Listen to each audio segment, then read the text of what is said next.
Hola a todos. Bueno, pues ya estamos aquí con el desencriptado del mes de febrero, final del mes de febrero de 2020, como prometido. Bien, pues para empezar y abrir boca, hay una cosa que me ha llamado la atención, no es de las principales noticias, de las más llamativas del mes, pero a mí me llamó mucho la atención y me gustaría comentarla con todos ustedes, ¿no? El tema de la Irene Montero y la polémica que tuvo cuando empezó a criticar a la policía en general, ¿no? Por el feminismo, ¿no? Cuando empezó a decir que cuando una mujer recién violada o recién agredida sexualmente iba a una comisaría, pues podía recibir la típica pregunta de si iba provocativa o iba minifalda, ¿no?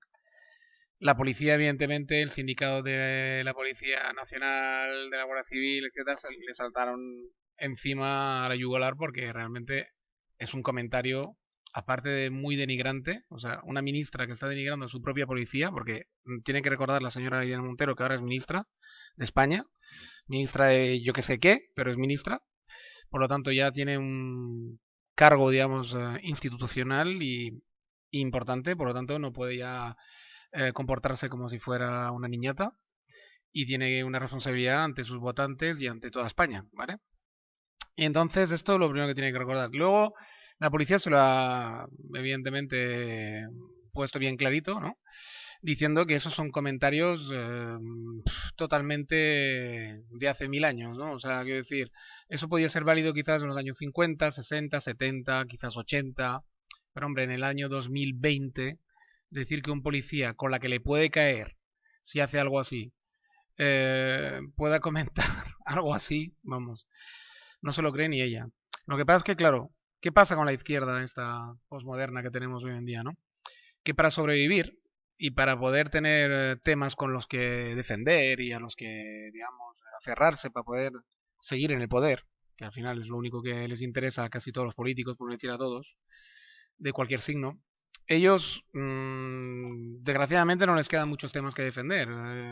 Si quieren, digamos, hacer oposición a lo que es la derecha, el centro derecha, los liberales, etcétera, traducido en siglas españolas sería PP, PSOE, Ciudadanos, Vox, etcétera.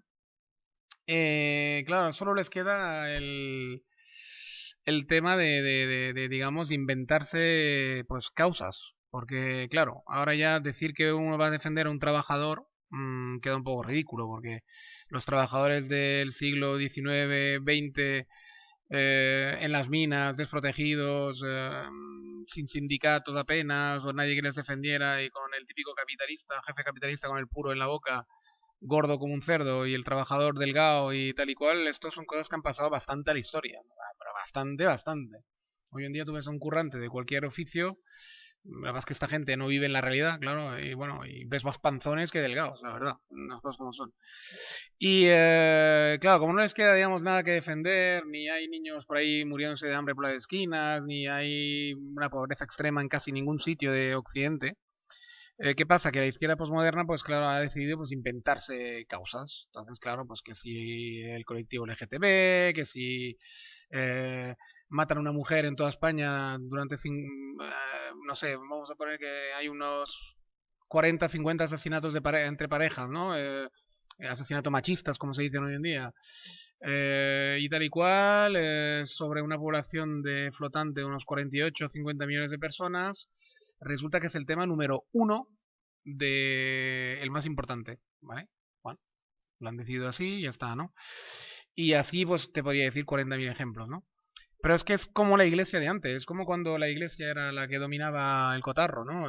Quiero decir, se necesitan, ¿no? La iglesia necesitaba al pobre y la idea del diablo, por ejemplo, para poder mantener feligreses en la iglesia, y esta gente pues necesita causas, pero desesperadamente. Entonces, claro, si no hay causas reales de verdad, tangibles, hay que inventarlas. Hay que exagerar las cuatro cosas que puedan quedar, exagerarlas hasta, vamos, términos impresionantes, ¿no? Hasta cotas brutales, y entonces ahí has convertido una cosa que es una desgracia, es lamentable, se le puede dar todos los calificativos que quieras, o sea, un marido que mata a su mujer pues es algo execrable, asqueroso, etcétera, pero de ahí a decir que es un tema que en España, o sea, en Occidente en general, es el tema number one, puf, ojito, quiero decir, hay un trecho muy grande, ¿eh? O sea, tú lo puedes convertir en el tema number one en tu bandera, ¿vale? Me parece bien, pero no me hagas tragar a mí ni a cualquiera que tenga un mínimo de información y un mínimo de cabeza que ese es el tema, es el temazo del siglo, porque no es así. O sea, las cosas como son, no es así. O sea, cualquier persona que viva en la vida real, que sea un trabajador normal, como pueda ser yo o cualquier otro, sabemos que a nuestro alrededor machismo realmente aquello en plan violento y tal y cual, o sea, ocurre muy poco, por no decir poquísimo, a día de hoy. O sea, y tengo unos años, ¿eh? O sea, quiero decir que si esa conversación la habría mantenido hace 40 años, cuando yo era un crío, pues te podría decir que era bastante habitual, ¿vale? Pero hoy en día, la verdad es que va claramente a menos. Bueno, luego dirán, bueno, es gracias a nosotros que hemos hecho del tema una bandera. Bueno, pues quizás, no lo sé, no lo creo. Es más bien gracias a toda una serie de circunstancias, ¿no? Que se dan en la sociedad. No te digo que el hacer de este tema un tema principal o un tema, digamos, muy a la vista, pues no ayude, pero ¿es necesario darle ese bombo? No, es necesario para ti, porque si no, ya no tienes clientes, pero realmente hoy en día el tema está en vías de solución, no solucionado, pero está en vías de solución. Machismo hay, repito, muy poco, o sea, muy poco. Actitudes machistas, poquísimas.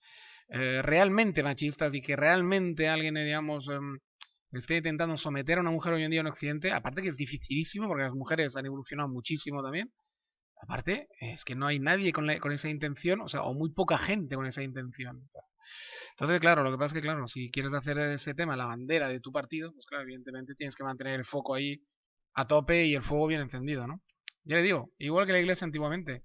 O sea, el tema del demonio, del diablo y tal y cual tenía que estar a la orden del día todos los días, aunque nadie había visto a ese señor nunca, ni nadie había visto nada por el estilo. Lo que pasa es que, claro, cuando tú obsesionas a la gente tanto desde que son pequeños, pues la gente veía al diablo en cualquier esquina, ¿no? Lógico, ¿no? Y aquí pues pasa lo mismo. Cualquier actitud, por mimia que sea hoy en día, pues ya es machismo, violación, tal, abuso sexual, no sé, no sé cuántas, ¿no? Lo que van a acabar haciendo es que al final se va a ver un ambiente tan invivible que hombres y mujeres se van a evitar por las calles, ¿no? Vamos, ya le he dado bastante, es que bueno, me hace gracia todo esto, amigo, en fin, de algún modo. Ya le he dado bastante coba al tema. Vamos a pasar por el tema de, vamos a pasar por Alemania. Alemania y ese pequeño rebrote que hay ahí de neonazismo y de violencia contra el extranjero, con el último atentado este que ha habido, tal y cual.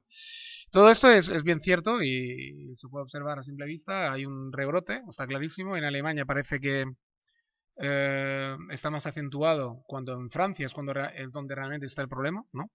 Hay un gran problema de atentados, digamos, de corte islámico que han cegado la vida de muchísimos franceses y ahí, sin embargo, no ha habido una respuesta de ningún loco que haya decidido pues responder con la misma moneda, ¿no? Como ha pasado en Nueva Zelanda y como está pasando en Alemania, ¿no? Que se ve que cada vez más frecuentemente hay gente que se arma y que intenta, pues, digamos, que intenta, ¿no? Que comete atentados de signo contrario, de signo, digamos, como un contraataque, digamos, de alguna forma. Aunque ellos, bueno, siguen con la obsesión de los judíos. Es una cosa que yo haré un desencriptado dentro de poco porque no acabo de entender qué tendrá que ver los judíos en todo este tema cuando realmente el que está atacando y los que están atacando son nada más que gente que procesa la religión del Islam.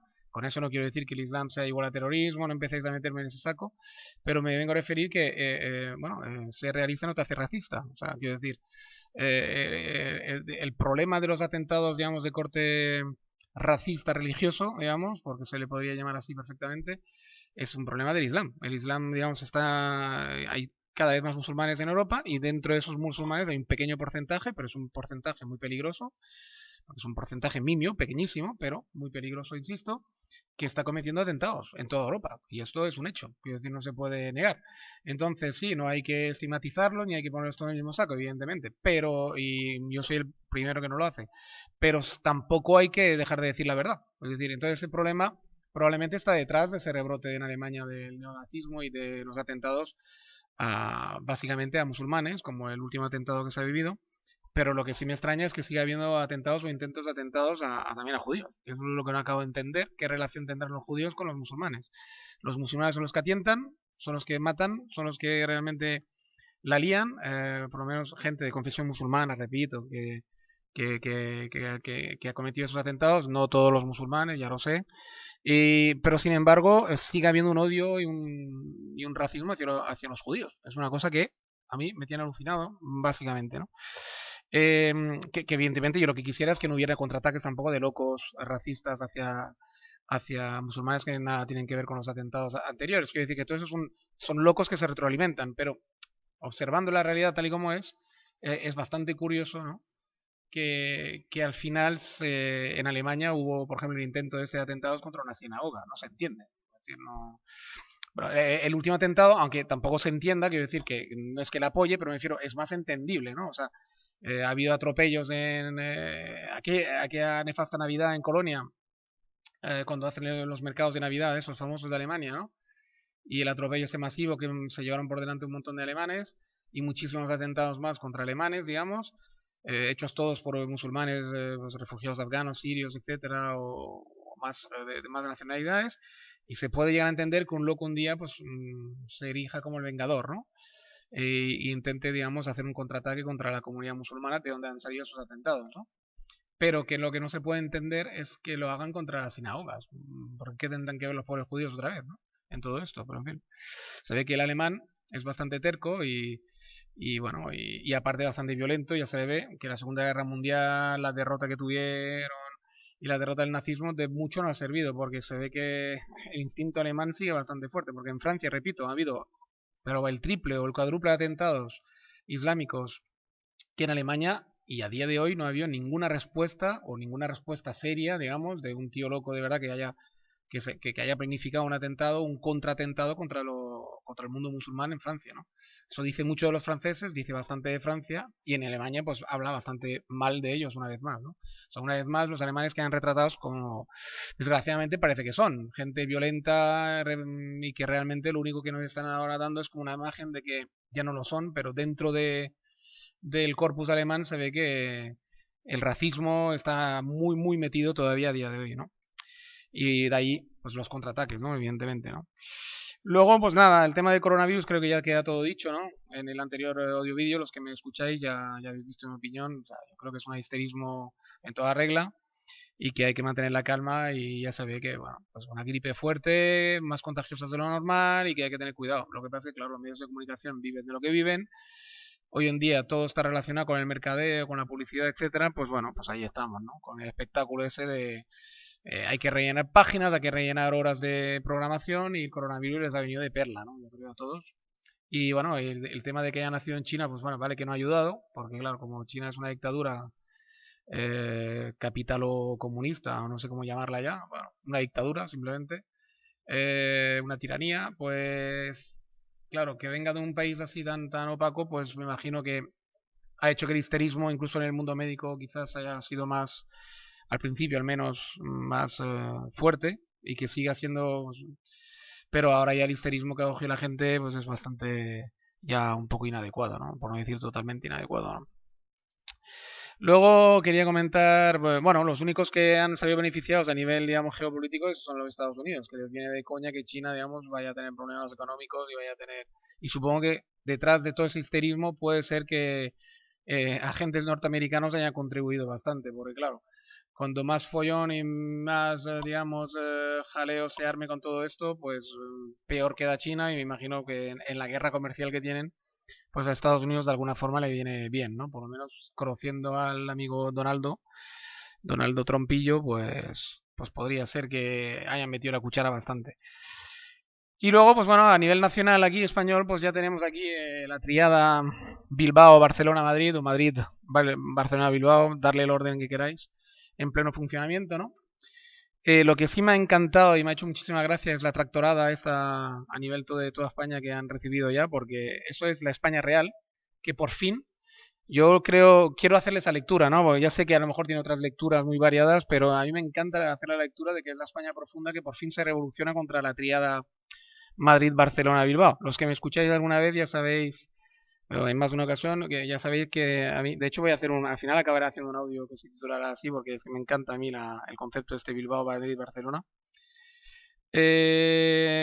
Porque ya sabéis que mi teoría es esta, ¿no? Que son los tres chupócteros del resto de España, tres centros que han chupado siempre de España, y el resto de España siempre ha sido un poco como el sirviente, como el que pone la mano de obra y tal y cual, y que bueno, que ahora de repente empiecen a revifarse un poquito, pues a mí me gusta, que os diga, a mí me gusta, porque yo creo mucho en que el concepto moderno de país es un país grande y cohesionado, y a mí este concepto de volver un poco a la Edad Media y a provincias así separadas y tal, como quiere hacer el País Vasco, o como quiere hacer Cataluña, como al parecer quiere hacer el norte de Italia, como quieren hacer mucha gente, o sea que, digamos, ese movimiento involucionista de que una región, digamos, que se autogestiona es mejor que intentar cohesionar un país a lo grande, porque evidentemente un país a lo grande pues tiene diferentes velocidades. A mí me parece un tema bastante egoísta, bastante reaccionario, bastante antiguo, y a mí me parece que el progreso en la humanidad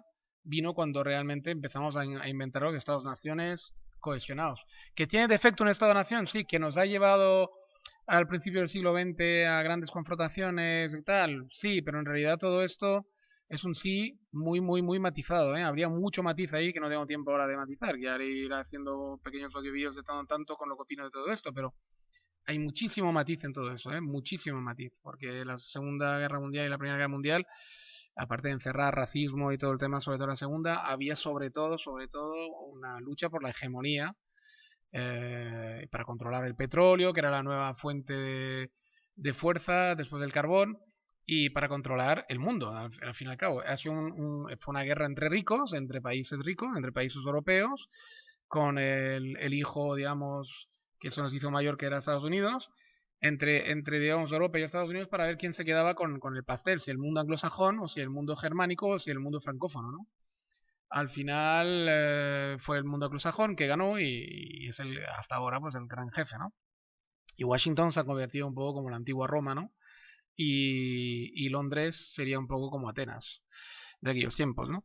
Es decir, bueno, ellos se han quedado un poco con la gloria, con todo, digamos, y Alemania pues perdió la última oportunidad, el último brazo que le echó para intentar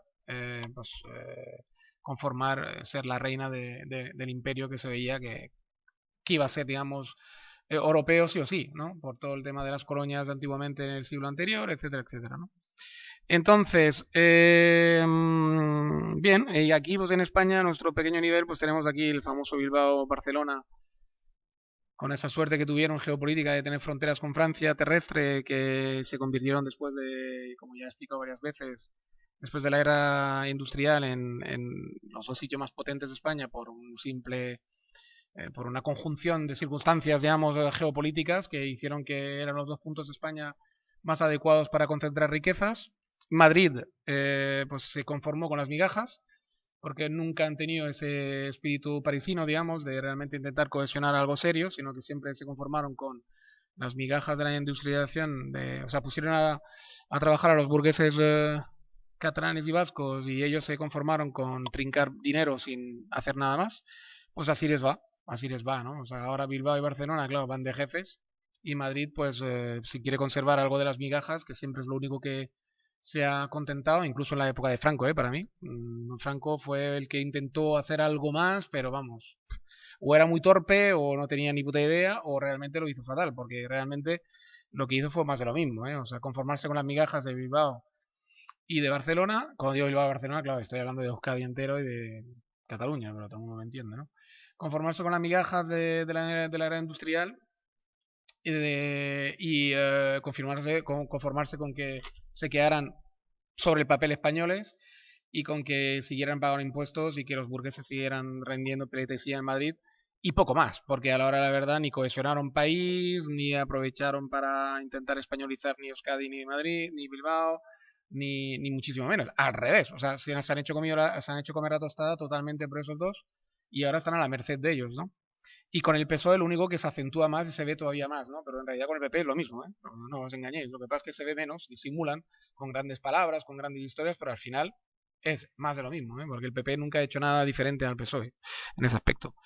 Bueno, pues nada, pues ahí está un poco el resumen. Espero que os guste el desencriptado de este mes de febrero y que lo disfrutéis. Venga, no, nos vemos en breve. Un saludo a todos, un abrazo, chao, chao.